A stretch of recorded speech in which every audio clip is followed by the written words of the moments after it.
अस्सलाम वालेकुम मुअज़्ज़ज़ सामईन। कुछ दर्द ऐसे होते हैं जिनके ज़ख्म नहीं होते पर दुखते बहुत हैं। दिल के अंदर किसी कोने में धड़कन के साथ साथ धड़कते हैं। जिंदगी में एक वक्त ऐसा भी आता है जब ना दिन की रौनकें मुतासिर करती हैं, ना रात की उदासियां। बारिशों में पतंगे उड़ाया करो, जिंदगी क्या है खुद ही समझ जाओगे। चीजें ठीक हो जाती हैं, वक्त भी बदल जाता है, लेकिन हम पहले जैसे नहीं रहते। कभी कभी आपके पास रोने के लिए कंधा नहीं होता, मगर सजदा करने के लिए ज़मीन ज़रूर होती है, ताकि आप अपने दुख अल्लाह को बता सकें। और ये सहारा सब सहारों पे भारी है। जो कहा नहीं जाता वो रुलाता बहुत है।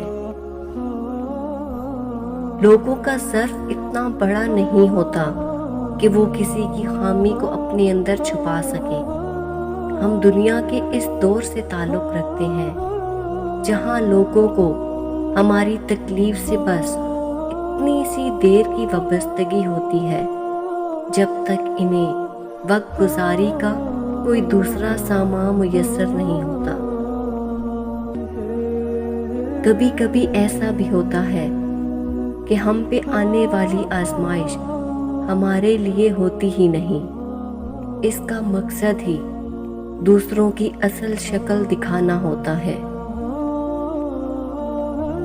जब अपनों के दरमियान बैठे हुए आंखें पानी से भर जाए, मुंह छुपाकर आंसू साफ करने पड़े और चेहरे पर जबरदस्ती मुस्कुराहट सजानी पड़े, तब जिंदगी से ज्यादा बेरहम कुछ नहीं लगता। कितनी वीरान सी रह जाती है दिल की बस्ती, कितने चुपचाप चले जाते हैं जाने वाले। वो तमाचा जो खुलूस के बदले पड़े इंसान को बदल के रख देता है।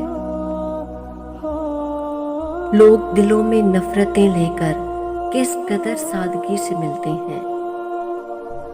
इंसान उम्मीदों से बंधा एक जिद्दी परिंदा है जो घायल भी उम्मीद से है और जिंदा भी उम्मीदों पर है। कमाल बात यह है कि लफ्जों से ही खामोशी टूटती है और लफ्ज ही खामोश कर देते हैं। इतनी ठोकरें मारने का शुक्रिया ऐ जिंदगी, चलने का ना सही संभलने का हुनर तो आ ही गया है। अगर आपको ये अफकार अच्छे लगे हैं तो इनको लाइक और शेयर करें।